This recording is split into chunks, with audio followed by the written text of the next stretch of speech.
سر صاحب خبر گو کہ پرانی ہو چکی ہے لیکن ہے انوکھی، کیونکہ تاریخ میں پہلی بار کسی سابق D G I S I کے خلاف اس نوعیت کی کارروائی کا آغاز کیا گیا ہے، جس کا اعلان آئی ایس پی آر کی جانب سے کیا گیا۔ اس کے بعد سے تبصروں کا ایک سلسلہ شروع ہوا، نہ رکنے والا، لیکن ظاہر ہے the best analysis deep rooted, وہ آپ سے ہم جاننا چاہیں گے، کیونکہ اس کا کنیکشن شو کیا جا رہا تھا کہ عمران خان صاحب کی سول نافرمانی کی تحریک کا جو اعلان ہے وہ کنیکٹڈ ہے فیض حمید کے خلاف ٹرائل سے۔ تو فیصل وابڈہ صاحب جو پریڈکشنز کرتے آئے، ہم نے دیکھا کہ یہ منگل والے دن باقاعدہ اس کا اعلان ہوتا ہے، لیکن دوسری طرف عمران خان صاحب سول نافرمانی کی کال کے اوپر قائم ہیں اور 14 دسمبر 15 دسمبر کو اعلان کیا ہوا ہے۔ لیکن بیرسٹر گوہر جو پی ٹی آئی کے چیئرمین ہیں، جب ان سے بات کی گئی تو انہوں نے کہا کہ جنرل فیض حمید کے خلاف جو کارروائی ہے اس کے ملکی سیاسی منظرنامے پر کوئی اثرات نہیں ہوں گے اور پی ٹی آئی کے ساتھ اس کا کوئی تعلق نہیں ہے۔ آپ کیا سمجھتے ہیں، کنیکٹڈ ہے معاملات یا یہ ادارہ جاتی کارروائی ہے اور معمول کا حصہ ہے؟ اچھا، یہ تو کچھ عرصے سے یہ بات چل رہی تھی، ہم نے بھی بات ذکر کیا اور بھی جرنلسٹ نے اس بات کو ذکر کیا کہ ٹرائل جو ہے جنرل صاحب فیض حمید صاحب کی ہوگی اور کافی تفتیش ہو چکی ہے اور بہت سا مواد بھی مل گیا ہے اور سیریس چارجز بھی لگ گئے ہیں اور ان کے پاس ایویڈنس بھی ہے۔ سوال یہ تھا کہ کب ہوگی، کب یہ اناؤنس ہوگی، کب ایکچوئل ٹرائل ہوگی، کب وہ اور اس کا کیا لنک ہوگا ود عمران خان اور ناٹ، یہ 3 سوال تھے۔ اب اناؤنس تو ہو گئی ہے کہ جی وہ انڈیکٹمنٹ ہو گئی ہے کہ جی فرد جرم تو اور وہاں فوج میں ایسے ہوتا ہے کہ فرد جرم اس وقت اسٹیبلش کرتے ہیں جب سارا تفتیش کر لی جائے۔ ہمارے ہاں تو لگا دیتے ہیں نا ایسے ہی سیولز میں، مگر وہاں وہ پوری تفتیش کر کے، اور اب یہ خبریں آ رہی ہیں کہ کوئی کہتا ہے کہ فیض حمید کے ساتھ جب یہ ہوگا تو 8-9 لوگ اور بھی اس میں شامل ہو جائیں گے، کوئی کہتا ہے 50 لوگ کا ذکر آ رہا ہے جس کے ساتھ ان کا رابطہ تھا and so on and so forth. تو یہ افواہیں چل رہی ہیں، حقیقت کیا ہے وہ تو اسی وقت پتہ چلے گی جب ملٹری کورٹ بیٹھے گا اور آفیشیل ریلیز کریں گے وہ کہ کیا ہوا اور کیا نہیں ہوا۔ اور میرا خیال ہے یہ پہلا شاٹ ہے، انہوں نے جو کہنا ہے پہلا شاٹ فائر کیا ہے کہ اب خان صاحب، عمران خان صاحب کو سمجھ آنی چاہیے کہ فوجی لیڈرشپ بڑی سیریس ہے، they will take action against فیض۔ اب کیا یہ پہلی دفعہ تو ایسے نہیں ہو رہا، ٹھیک ہے آپ نے صحیح کہا کہ ایک اتنا سینئر افسر D G I S I اس کے خلاف یہ اس قسم کی کارروائی ہو رہی ہے، مگر اس سے پہلے ایک 3 اسٹار جنرل اور ایک بریگیڈیئر تھا 2019 میں 3-5 سال، ہاں تو اس وقت بھی ایک کیس ہوا تھا جہاں آفیشیل سیکریٹس ایکٹ اور انڈسپلن اینڈ اس قسم کی چیزوں کے اوپر ایشو بنے تھے اور ان کو دونوں فوجی افسروں کو سزا بھی ہوئی تھی، وہ بعد میں کمیوٹ ہو گئی ایک ہی سزا، لیکن دوسرے کو پھانسی دے دی۔ سو یہ پریسیڈنس تو ہے، اور جو میری اطلاع ہے وہ یہی ہے کہ آرمی لیڈرشپ جو ہے وہ کافی غصے میں ہے، ناراض ہے کہ، اور ان کا فیصلہ یہی ہے کہ ہم نے ڈسپلن امپوز کرنا ہے تاکہ اس قسم کی چیز پھر نہ ہو، اور جتنا زیادہ سینئر افسر ایسے کرتا ہے اتنا زیادہ سزا بھی اتنی سیریس ہوتی ہے۔ تو جنرل فیض تو ان کے خلاف تو کارروائی ہوگی۔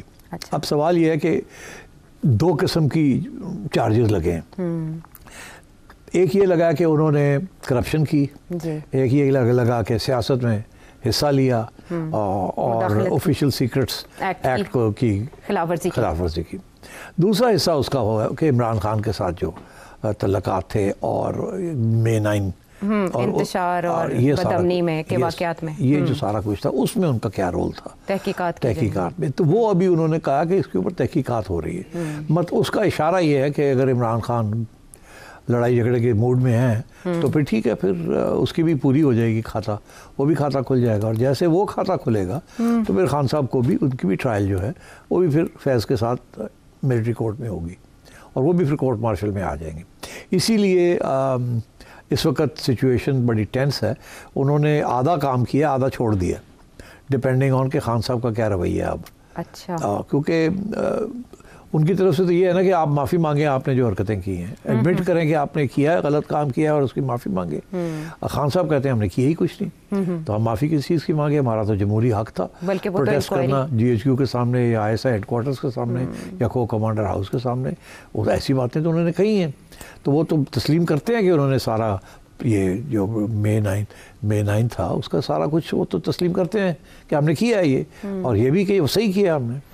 اچھا، تو اب بات یہ ہے کہ اس قسم کے ایشوز بنے ہوئے ہیں۔ اب میرا خیال ہے یہ جو آدھا چارج لگایا آدھا جو ہے چھوڑ دیا ہے، تفتیش تو ان کی پوری ہو گئی ہے، ایسی کوئی بات نہیں ہے. وہ چھوڑ دیا ڈیلیبریٹلی کہ خان صاحب کے لیے کوئی سپیس مل جائے ان کو کہ وہ گمراہ ہیں واپس راستے میں آ جائیں تو پھر شاید یہ چیز نہ ہو. مگر اگر وہ ضد کریں گے کہ جو ضد کر رہے ہیں وہ کہ جی میں تو یہ سول ڈس اوبیڈینس کریں گے، ہم یہ کریں گے اور پھر کال دوں گا، میں یہ کروں گا وہ کروں گا. اور وہ لوگ جو ان کے ساتھی ہیں باہر جو کہ اس وقت مفاہمت کی طرف جانا چاہ رہے ہیں، خان صاحب ان کے اوپر ناراض ہیں اور بشرا بی بی بھی ناراض ہیں. وہ دونوں میاں بیوی ایک لائن لے رہے ہیں، باقی سارے لوگ جو ہیں وہ دوسری لائن لے رہے ہیں. وہ کہتے ہیں لڑائی جھگڑے بند کریں، ہمیں کچھ نہیں مل رہا، قوم مایوس ہے، موٹیویشن نہیں ہے، اور آپ جو ہے ہمیں سب سے پاورفل فورس کے خلاف آپ نے محاذ بنا لیا اور ہمیں بھی آپ کینر فارڈر بنانا چاہ رہے ہیں، آپ ہمیں آگے کر رہے ہیں اینڈ سو آن.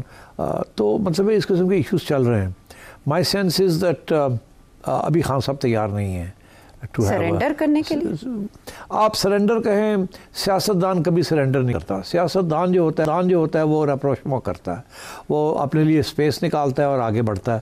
کبھی 2 قدم پیچھے لیتا ہے، 1 قدم سائڈ پہ لیتا ہے، پھر آگے بڑھتا ہے. اور اس کا سب سے اچھا اگزامپل تو نواز شریف ہے. بینظیر بھٹو صاحبہ بھی اس کا اچھا اگزامپل تھی، کیونکہ ان کو بینظیر بھٹو صاحبہ کو 2 دفعہ نکالا گیا، ٹھیک ہے، اور وہ انہوں نے الزام بھی لگایا کہ کس نے نکالا ہے مجھے اور کیوں نکالا ہے. پھر وہ واپس اپنے لیے اسپیس کریٹ کر کے واپس آتی تھی. میاں نواز شریف صاحب کے ساتھ بھی یہی ہوا ہے، 3 دفعہ نکالے گئے اور پھر انہوں نے آگے مکمکا کر لیا. اور کیا، اپنے بھائی کی خاطر، جس کی خاطر مرضی سیاست ہے نا، اور حکومت لے لیے بیٹھی ہے اور بیٹی جو ہے وہ پنجاب چلا رہی ہے. تو سیاست کا یہی مطلب ہے، فلیکسیبلٹی. اب خان صاحب خود ایڈمٹ کرتے ہیں کہ یو ٹرن لینا جو ہے سیاست کے اندر وہ ایک لیڈرشپ کی نشانی ہے.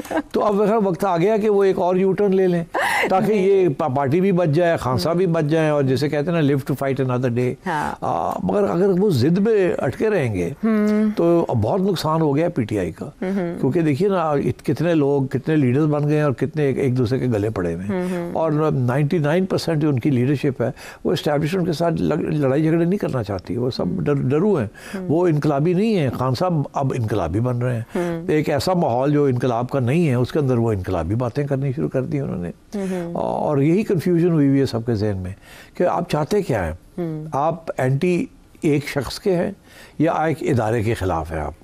کیونکہ ادارہ جو ہے وہ تو ایک شخص کے پیچھے چلتا ہے. آپ اگر ایک شخص کے خلاف ہیں تو پھر اس کی بات کریں. آپ سارے ادارے کو کیوں آپ ٹارگٹ کرتے ہیں؟ اور اگر آپ کو پتہ ہے کہ سارا ادارہ ایک بندے کے پیچھے چلتا ہے، ایک چیف کے پیچھے چلتا ہے، اور اسی میں اس ادارے کی سلامیت بھی ہے اور ملک کی بھی سلامیت ہے، آرڈر، ڈسپلن، سارا کچھ، that's what the army is all about. اگر آپ اس کو توڑ دیں گے تو فوج ختم ہو جائے گی، تو وہ جو سارا سیکیورٹی پیراڈائم ہے وہی اڑ جائے گا. تو کیا آپ ساری فوج کو ختم کرنا چاہتے ہیں یا آپ کے اور کوئی ایشوز ہیں؟ اگر کوئی اور ایشوز ہیں تو وہ بیٹھ کے بات کریں اور ان کے جو ریپرزینٹیوز ہیں ان کے ساتھ بات کریں اور راستہ نکالیں اپنے لیے. اچھا، سب نے نکالا ہے، آپ بھی نکالیں، مگر وہ خان صاحب ابھی تک تیار نہیں ہوئے.